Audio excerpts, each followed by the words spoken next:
It's actually Ri. Like everything, like for me, like the way I made it when I thought of the name was Ri because I love rice. Pleasure being here, bro. Thank you for having me on, man. And I'm excited to, unfold and talk about, what's coming next, project shows, and just, hopefully leave a little freestyle for you guys too. You know what I'm saying? I'm gonna cut you guys off real quick. Anthony, how did you discover this guy? Oh, that's actually. J'ai eu la chance de le rencontrer, actually, mais j'entendais parler de lui parce que Métro, il était sur le line-up en plus de ça. Wow. Et on l'avait contacté. Yes. On lui avait envoyé un message, ça fait longtemps, puis j'ai eu la chance. Cette année ou l'année dernière? L'année dernière. OK. Puis j'avais eu la chance de le rencontrer justement dans un événement il y a pas longtemps. Puis I just like confirm, j'ai confirmé ce que je voulais. J'étais comme I need this guy on the show. Il est super amazing. Puis j'avais hâte justement qu'il montre au Québec ce qu'il est capable de faire, Ouais, je comprends parce que dès que tu m'as montré son nom, honnêtement, j'ai fait la recherche, excuse-moi, puis I was blown away. I couldn't believe what I was hearing, honestly. Everyone in the room was blown away, actually. Thank you. Where did you get your inspiration from? Man, honestly, where it all started, I think it was because in high school, I used to be part of this group, and we were like 3 guys, and we used to do rap battles in the hallways from like grade 9 to like end of the year. And I think I just grew an inspiration to rap. My dad was an artist back in the day. He toured with the Fugees in Canada. He did a lot of hip hop. So I kind of grew up in like loving hip hop, and then I just fell in love with alternative R&B, like The Weeknd, Tory Lanez. Yeah, I could definitely peep The Weeknd. Yeah, no, he's a big inspiration for me. So, but I think my number one inspiration has to be, man, it's gonna sound corny, but like Drake. Like I feel like Drake. That's not corny. I hear you. I mean, so many people will say it's corny, but I just think we grew up on Drake. It's true, we did. Yeah, it's true, and I just think his like strategy of branding himself and the way he like shows his image is really inspiring, and that's how I want to portray myself, and grow a team. I'm also starting this thing called Samba Mafia, which is like this collective. I got my boy LaShawn, and I got my pops. I got my little brother. He's up next. I'm turning him to a little artist. I love he's that. Young. He's 16, so he's coming up too. So yeah, so it's family business now, family bro. business, exactly. I like that. Exactly. Frérot, écoute, t'es seulement âgé de 21 ans, bro. I need to know. I need to know vraiment comment ça s'est passé. Comment tu te retrouves à 400 000 monthly listeners? Like, how did something like this happen? Man, it started like, last year I was only at 25,000, like 30,000. That's crazy. And Homie started going crazy in Germany, which is a record I dropped end of 2020, beginning like 2021. And it started doing really, really well in Germany, in Denmark, and in all these parts in Europe where it worldwide. Even charted. It charted in Germany. It was playing on Sirius radio over there, and I didn't even realize this until like I started seeing the numbers just grow drastically in Europe. And then from there, it started creating a wave to here. And now Homie's on his way to 8 million streams on Spotify. Amazing. So I think that's where it's coming. And now Dirty Dancing has started to do its thing.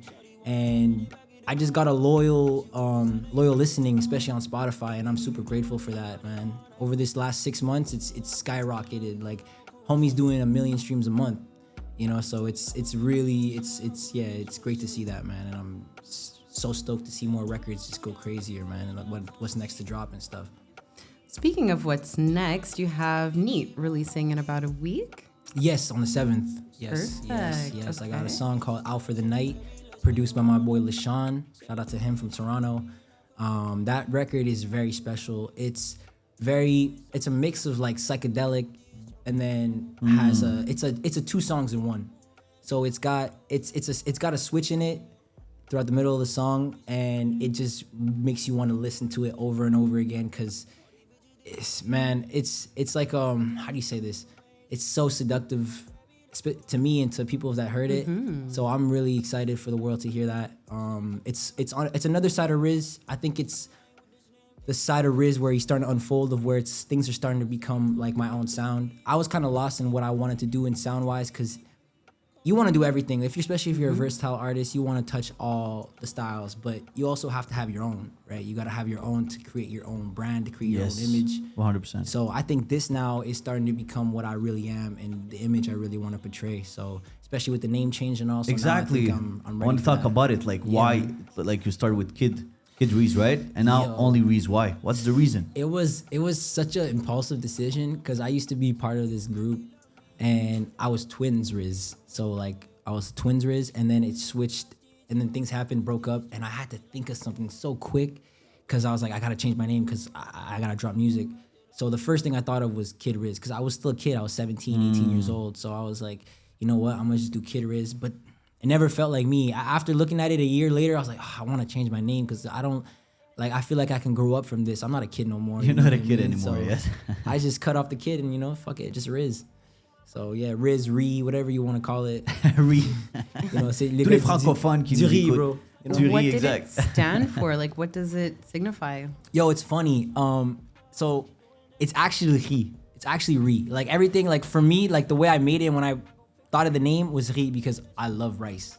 Damn. I love Amazing. that's the Damn, main that's the reason, That's bro. What's your legit. actual I like background? I'm Peruvian and Portuguese. Oh, sweet. Yeah, Okay, I wouldn't yeah. have guessed. But Yeah, a lot now of that people you think say I would it, have yeah. an Asian side to me, but Yeah, that's crazy. yeah. Well, when no. you said rice, I was like, Yeah, exactly. But no, I love rice, man. I can have a whole fucking big bowl of rice, just some rice, and I'm chilling. Yeah, that makes sense though. Peruvian, sorry. Yeah, yeah, like yeah. arroz. You know that, yeah. Alicia, right? I would know. Yeah, I would. That's crazy. You know, Riz, qu'est-ce qui est le fun avec toi, c'est que, tu sais, en plus de ça, tu chantes en français, t'as chanté une dernière, ça fait pas longtemps qu'elle est sortie, right? Yeah, no, Selma's poem. Yeah, I just dropped that not too long ago, and it's Et on salue Salma aussi, qui est avec nous ce soir. Yes, sir. My girlfriend in the building. You know, gotta put it on. Explique le français, explique, est-ce que c'est toujours quelque chose que t'as toujours voulu faire ou? Yeah, I mean, to be honest, I think she inspired me to do a French song because she's French. She loves listening to French music, like Vakra, Tyke, and all those guys. Nice. So I think I got inspired off that to like impress her. You know what I mean? To try and make a French song, and it came out really well. So beautiful. Again, produced by my boy LaShawn. And yeah, so I was really excited about that song because it was my first French song, and I think it's good to do that here. You know what I mean? Even though my French is not A1, I think to bring a bit of French to gain, you know, a fan base here is important. You know what I mean? I don't want to just do French, but yeah, on future projects and singles, I want to add some French words in some songs because it's like it brings a different style to it. You know, some people now do the Spanish and English. Why not do the English and French? You know what I mean? So yeah, that's Dope. That's a real story. Like it's straight to the real story. Straight to the root, bro. I like that. I like that. Tu sais, tu parlais un peu de ton inspiration, mais avec qui ce serait quoi la collab? Like la collaboration de rêve avec toi? I have one that I would love you to work with, but I'll let you answer first. Oh man, dream collab. Does it have to be an artist or it could be a producer? Or does it have to be like, or it could be anybody? Like mostly an artist, right? Yeah. Artist, shit, man. Dream collab. I've always said this. I always wanted to make a song with Tory Lanez, man. That was for me like, he really, really, really like lyrically like That inspired is me. taboo nowadays. You have guts. I appreciate that you were Oh, yeah, honest about yeah, that. Yeah, 100%. Even though you know the whole shit that's going down with him, I can't say that his music is not good. You know what I mean? His music is fire. You love his vibe, you love his style. I love the way he records. The way he makes his music is the same way I record. You know what I mean? He'll freestyle melodies, some words, and then lay it down. That's how I work. I got inspired of how he works. So. Yo, that can be a dope, crazy song. It for real. would be, and I love Sheesh. how you're so inspired by Canadian artists. Oh, like yeah. you mentioned Tory, The Weeknd, Drake. I mean, but I'd love to see you work with Zach Zoya. Oh, when I man. listen to your music, I think as a Montreal collab, that Everybody would we're hit. talking with That'd be crazy. Definitely. Zach Zoya, He's the Reese. dog, bro. We need And it's to gonna make that happen. It's happen. gonna Yeah, happen. yeah, yeah. It's gonna happen. It's going yeah. to happen. We met up at the we did a cipher for Montreality. Yeah. Met up with him Sweet. there. He's a super cool guy.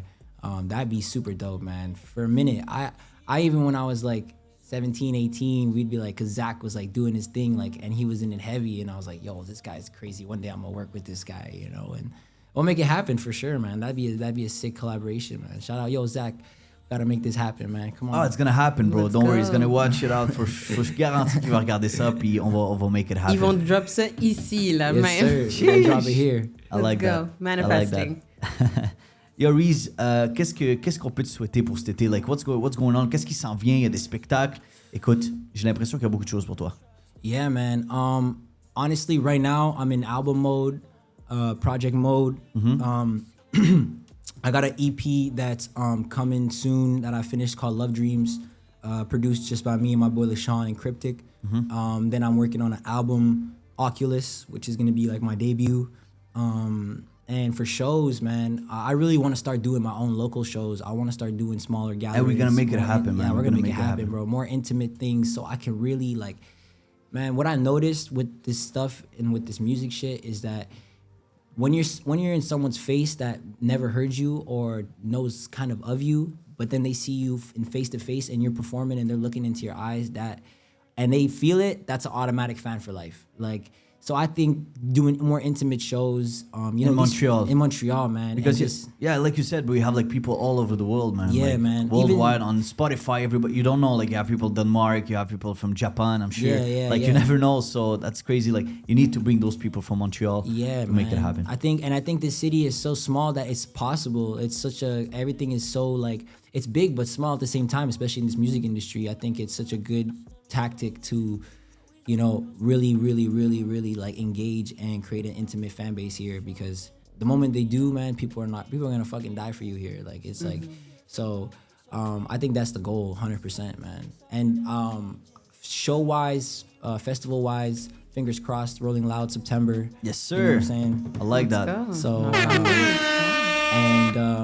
and yeah, man, I like doing these festivals, but at the same time, it's like I still want to do the more intimate things because I want it to be just for me. You know what I mean? Instead of opening for, you know, a certain amount of artists, I'd rather just have an intimate show for me and gain those real fans. But that's how it started, bro. You know what I mean? Like Yeah. an opening for like a big artist, like, you know, from States. 100%. It can happen, man. It can be Yeah, really sick. Like you did Metro and stuff like that. Metro. Shout out to First Class Fest. I just opened up for Killy too.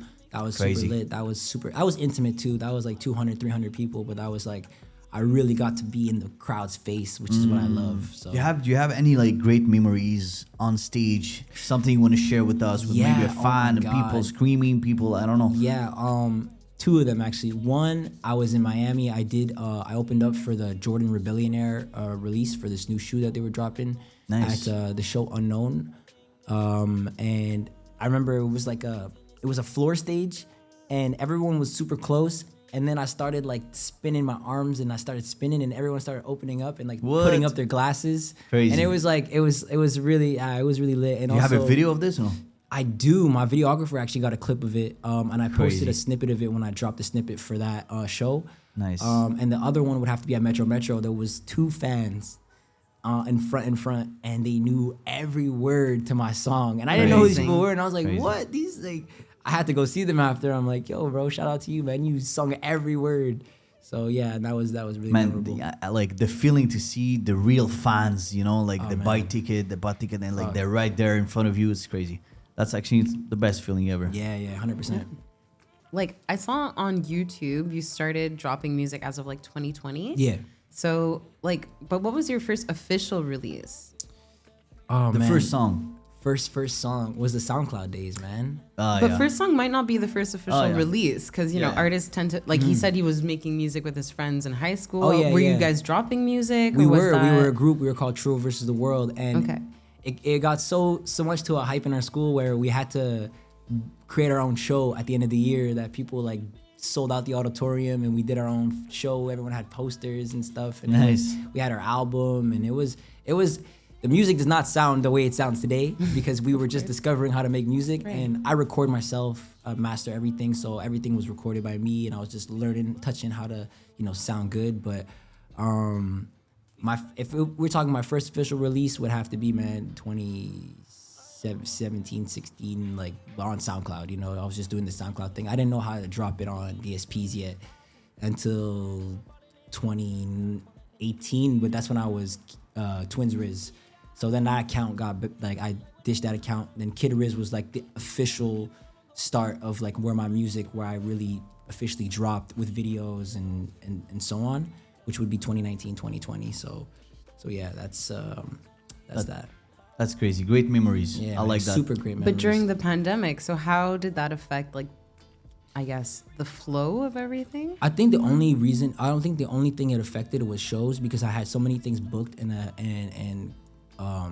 like I had so many things like coming up in that moment, but then COVID hit. But recording didn't stop me because I record myself and like produce. Oh, you do everything? Oh, yeah? Everything, yeah. So I didn't need to go to a studio, or like, studios were closed. So I was just making a lot of music, which was amazing. Like I made like 2 albums, 3 albums, and they're just in the vault sitting. Hopefully they'll see the light of day, but I don't know. Maybe. That's it. I like that, bro. I like that. You're amazing, bro. Keep your good work. Thank you. Montréal, restez là parce qu'on prend une courte pause. Au retour, RIZ, you dropping some bars. Oh yeah, Let's I'm make ready. it happen live on the Warmup Montréal. Restez là, bougez pas.